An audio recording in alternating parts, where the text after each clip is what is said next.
Hello. Well, if you're new to the channel, thank you for joining to watch this. I've decided that I'm going to give this project a restart. I started it quite a long time ago now, I don't know, 2 or 3 years maybe, and this is as far as it's got. I will put some photographs of its earlier stages in life up at the end, probably at the end of this video, but this is where we're at. This is probably going to be is going to be lockdown project number 2.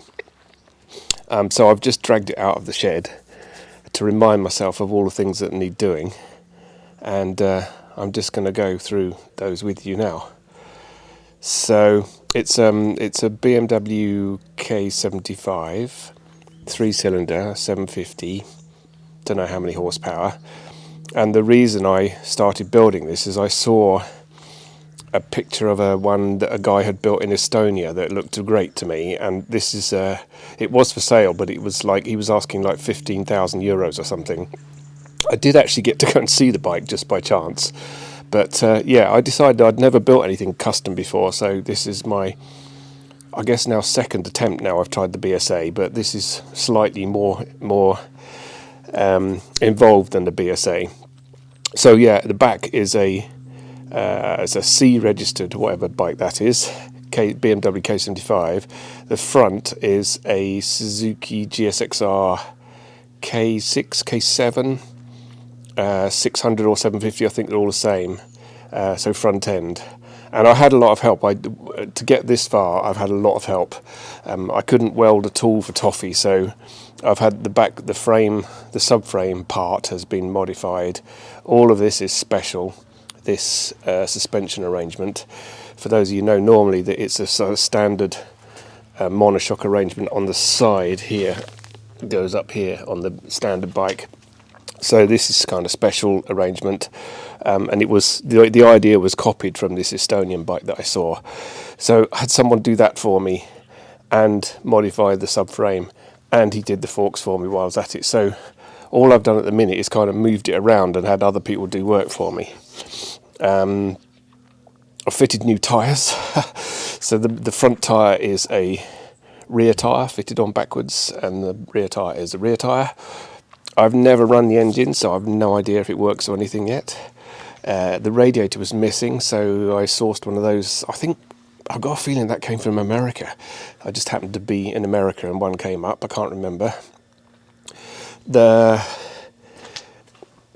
On the other side, the exhaust I've had made for me as well. There's no way I could have done any of that stuff for myself.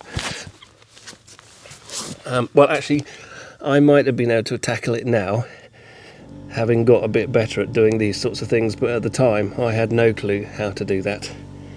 So yeah, that's all completely custom. And I thought it was stainless, but it seems to have gone quite rusty, so I don't know. What do we think? Is that stainless? Don't know. Some quill exhaust, which my son had a Honda VFR with one of these on, and it sounded lovely, so I'm hoping that this might sound something similar. I'd forgotten that this tab has been welded on for the exhaust. I've started to teach myself how to weld, and I was thinking I was going to have to do this, but I don't, because it's already done. But what is missing is the strap, and I've got some material on the way to make the strap. The footrests come from BKS, I think they're called. So that was just a bolt-on job. Side stand was modified by the person that did the exhaust for me, I think. What else? The fan was missing, so I bought that separately as well, I think. The wiring loom is a complete nightmare, so that is one of the biggest jobs to do, I think. This side, I've got to fasten this bracket on, and I think that's going to be the first test of my newfound welding skills. Oop, where are we? Going to be the first test of my newfound welding skills to weld this bracket onto this upright here. It's still full of mud and crud, as you can see in there, so I've never actually cleaned it or anything. So yeah, airbox and everything goes in there, ECU somewhere around here. The other footrest I've got somewhere, but I've obviously put it somewhere safe. When I put it away, the last thing was I had fitted, I had re-put in the brake lines and tried for hours and hours and hours to bleed the front brakes, and I could not get them to harden up. And I spent hours and hours and hours, and that was the last job I did. I remember it, and you could pull this into the handlebar. Miraculously, having sat there for quite a while, they're fine now. So ultimately, they're obviously self-bleeding, these brakes. So I love these radial brakes. They look the job, even though it's arguable they don't actually do very much. They do feel like they'd stop it and do even with all this weight, I reckon I could do a stoppie with this one. There's lots of wiring to do, and I've got to make up a wiring diagram and figure out what I'm going to wire up and what I'm not going to wire up. I did manage to source some of the connectors that directly fit these Suzuki parts, so got that job to do and figure out. I can't figure out if I'm going to put lighting on it or not. I probably will, but yeah, that's a big pain. I don't have a headlight for it yet, so I'm trying to think of what to do for that. Another thing I noticed before I put it away, which I didn't notice when I bought these forks, is one of the lugs is broken off here. Very annoying. Pretty sure that that's not weldable, so I've taken the plunge and I've found a whole new bottom piece on eBay, and it's on its way now, and that's quite involved, I think, to get this out of here. This is threaded into here, I believe. Lots of heat. I ordered a clamp that fits onto this, the slider, the leg. Ordered a new fork seal as well, automatic, which is kind of good because it does seem to be weeping a little bit.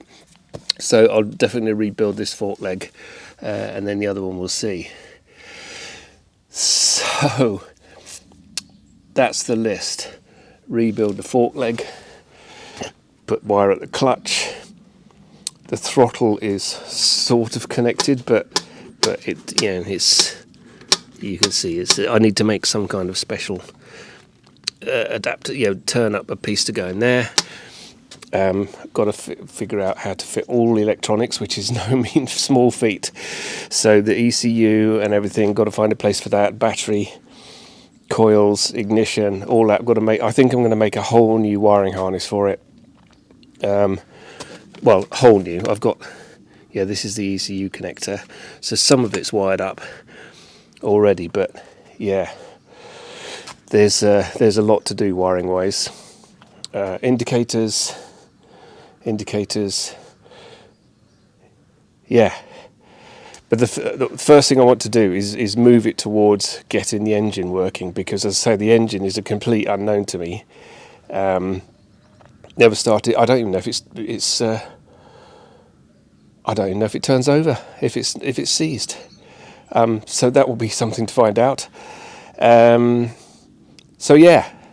This is going to be this is just the introduction, really.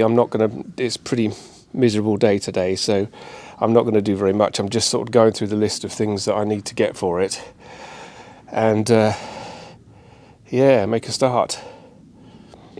So hopefully you'll be interested in watching this. I have no idea how long it's going to take me. I suspect longer than the BSA, but I don't know. So even when I've finished, but I want to get it working first, and then when I got it working, then I'll do some of the cosmetic things, which will mean basically taking the whole frame off and getting that powder coated and all those sorts of things. But there's still some unknowns on things that are fitted before I can do that. But let me know in the comments what you think, and if it's something that you want to watch, then please subscribe, and then you'll get a little reminder when the next one comes out, and I will be making a start. I'll also put, after this, I'll just put the pictures that I've got of it, of the work that's happened so far. I'll show a picture of what it looked like when I bought it, and So hopefully see you on the next one. Thanks a lot. Bye bye. So I don't know why I haven't tried this before, but I thought just before I put it away for this time, why not just give it a go and see if it will turn over hopefully without blowing it up.